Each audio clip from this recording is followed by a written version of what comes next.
Crisis política en Perú. Estamos trabajando en vivo en el lugar con Gabriel Michi.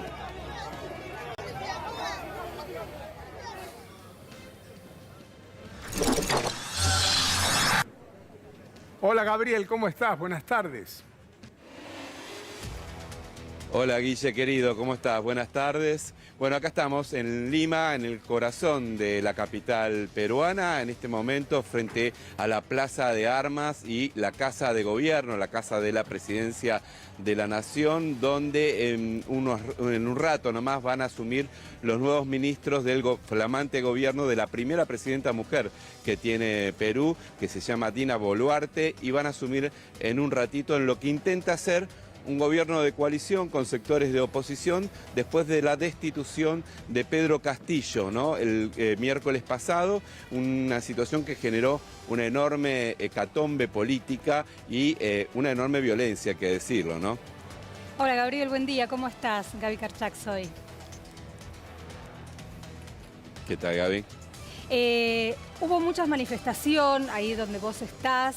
Sabemos que estuviste reportando, sobre todo en las últimas noches en el programa del Gato, manifestantes que están a favor de Castillo, que en realidad dicen no se puede disolver ni el Congreso ni tampoco declarar la vacancia. Esto quiere decir sacar al presidente del poder tantas veces en tan pocos años. Recordemos que Perú lleva ya 6 presidentes en los últimos 4 años, 7 en los últimos 10. Y generalmente el presidente que asume con un Congreso que no lo deja gobernar. ¿Cuál sería la situación ahora si es que Boluarte llega con un gobierno de coalición?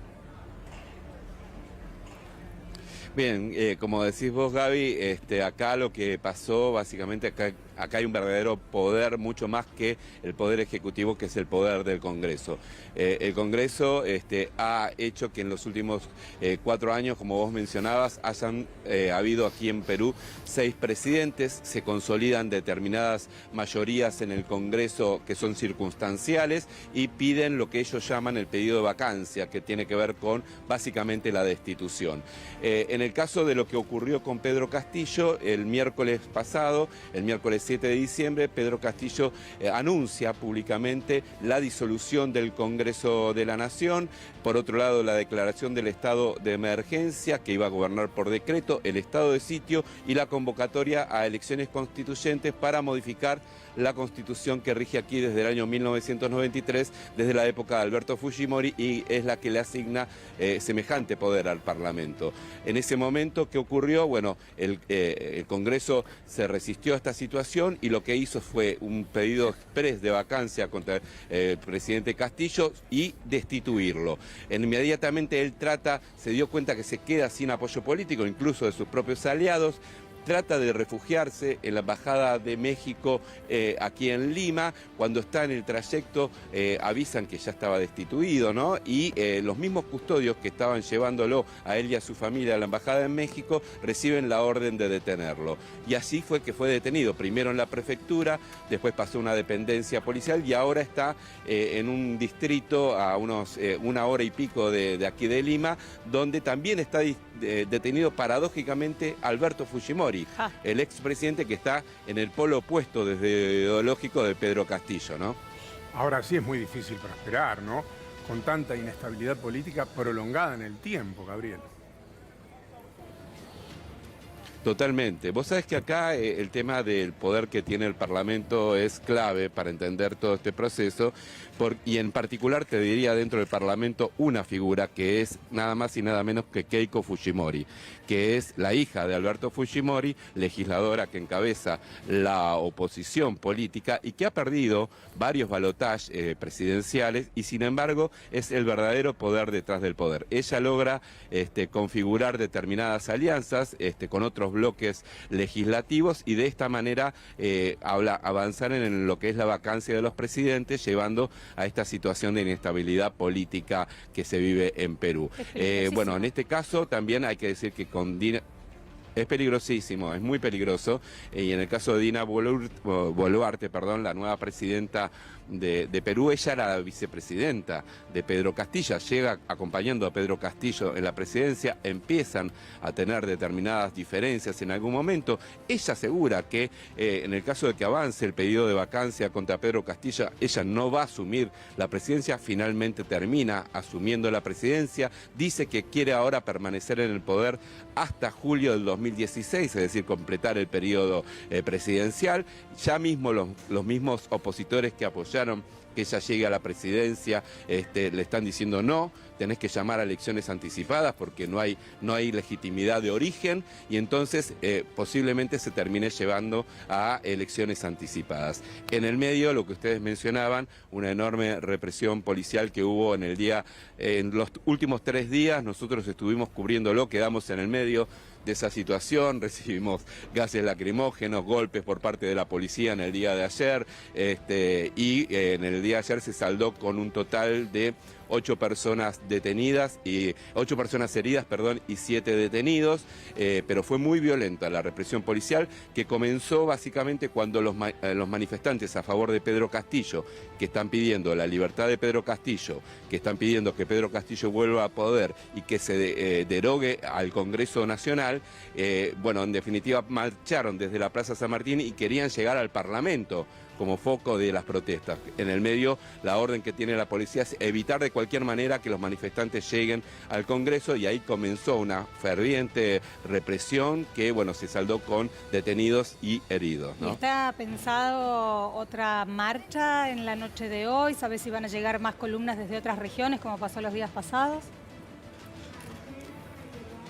Sí, exactamente. Hoy está previsto que lleguen más columnas desde el interior del país. Acá hay que decir que, por ejemplo, hay varios cortes de ruta, sobre todo en la zona de la Panamericana Sur, de seguidores de Pedro Castillo que están impidiendo el paso de vehículos en esas rutas, pero está previsto que en el día de hoy lleguen más columnas. Estaban ayer en el acto de cierre que hubo en la Plaza San Martín, anunciaban que estaban prontas a llegar alrededor de 20.000 personas más, que ya son miles las personas que estaban en la Plaza San Martín. Pasa algo muy llamativo, el clima en la Plaza San Martín va creciendo durante el día, y cuando llega la noche, que es cuando más manifestantes se congregan, ahí intentan marchar hacia el Parlamento, y ahí llega la respuesta de la policía reprimiendo y obligándolos a retroceder. A veces en ese retroceso ellos vuelven a la Plaza San Martín y la policía termina acercándolos alrededor de la Plaza San Martín. Si ustedes ven las imágenes que nosotros registramos anoche, quedaron cara a cara la policía con los manifestantes, y en el medio después,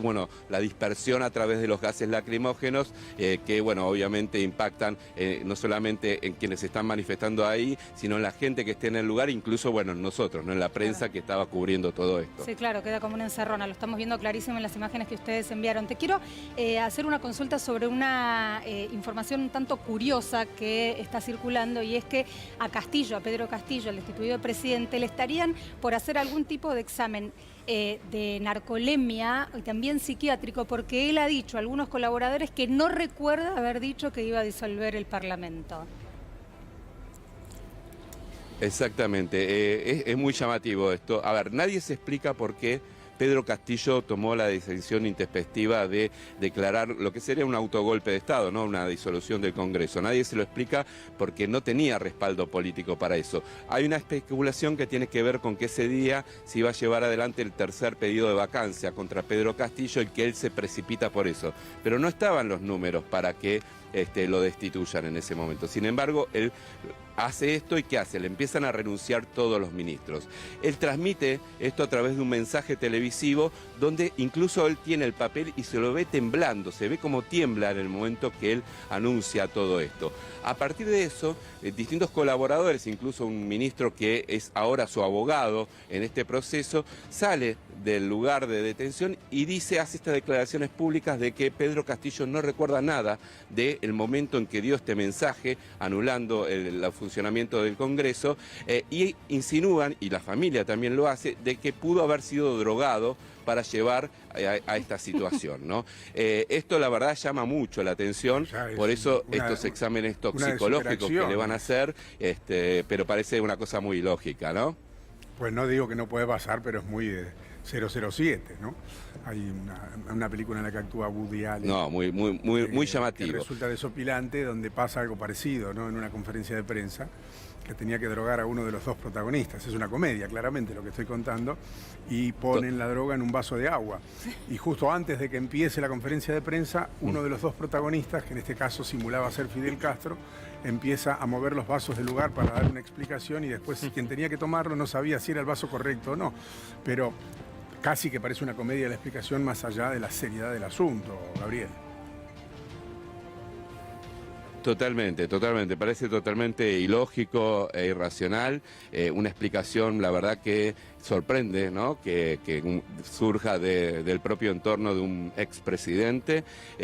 Llama poderosamente la atención también la actitud de algunos de sus funcionarios, porque al momento de dar su mensaje, se supone que Pedro Castillo no estaba solo, que había funcionarios de él que después le terminaron renunciando, soltándole la mano, ¿no? Que eso fue un poco lo que él vio, que se desata una cadena de renuncias cuando él hace este anuncio, porque muchos ministros incluso dijeron que ninguno de ellos estaba enterado de que él iba a avanzar en ese sentido, y que los propios ministros y legisladores que le respondían a Pedro Castillo señalaron que esto era un golpe de Estado, ¿no? Entonces, por eso te digo, es el día de hoy que nadie se entiende qué quiso hacer Castillo, por qué precipitó las situaciones de esta manera, y también, bueno, obviamente del otro lado lo que hay que decir es que es cierto que el Congreso lo venía acosando desde hace muchísimo tiempo, como pasó con otros presidentes de Perú. Había tenido alrededor de 60 denuncias por parte del Congreso, algunas vinculadas a hechos de corrupción, vinculados a familiares suyos, pero también, bueno, decía, este era el tercer pedido de vacancia o de destitución que tenía. Nunca la oposición había logrado los 87 votos que se necesitaban para avanzar, para destituirlo, y sin embargo, bueno, cuando él toma esta resolución, con los votos incluso de varios legisladores de su propio partido, Perú Libre, se logró 101 votos sobre 87 que se necesitaba, 6 votos en contra y 10 abstenciones, y de esta manera se llegó a la destitución de Pedro Castillo, ¿no? Gaby, vos ayer estuviste hablando, bueno, ayer, todos los días con manifestantes. Te quiero preguntar muy rapidito, no cuando te encontrás con los manifestantes en la plaza, sino, por ejemplo, cuando estás en el hotel o cuando te encontrás con algún chofer de taxi o con alguna persona que está inmediatamente inmersa en esta situación. ¿Qué es lo que te dicen de la situación de Perú ahora? Bueno, básicamente ahí está muy dividida la sociedad, ¿no? Es cierto que este año y medio de Pedro Castillo le restó muchísimo apoyo popular. Él ganó ampliamente, pese a que pusieron en duda el resultado electoral, el balotaje contra Keiko Fujimori, hace un año y medio, pero él perdió mucho respaldo popular. Si bien es cierto que tiene mucho apoyo de las bases más vulnerables del país, él, recordemos que es un docente rural que viene de la izquierda, sin demasiado, estructura política detrás. Es casi un movimiento lo que genera su llegada al poder, además del cansancio de los peruanos con la sociedad, con las élites gobernantes, quise decir, pero también es cierto que hoy tienen un amplio rechazo, sobre todo en los sectores urbanos, ¿no? Acá en Lima es quizás mayoritario el rechazo a Pedro Castillo, que a diferencia de lo que ocurre en el interior del país, donde en determinadas poblaciones todavía sigue habiendo un apoyo mayoritario en algunos lugares, pero es cierto que él perdió mucho terreno y mucho apoyo político, e incluso muchos funcionarios le renunciaron. Él iba por el tercer gabinete que había tenido que conformar, también un poco por esta disputa con el Congreso de la Nación, y en definitiva estaba muy debilitado políticamente. Igual, sí, la duda acá es si se puede seguir gobernando en un país donde el Congreso, que recordemos, ¿no?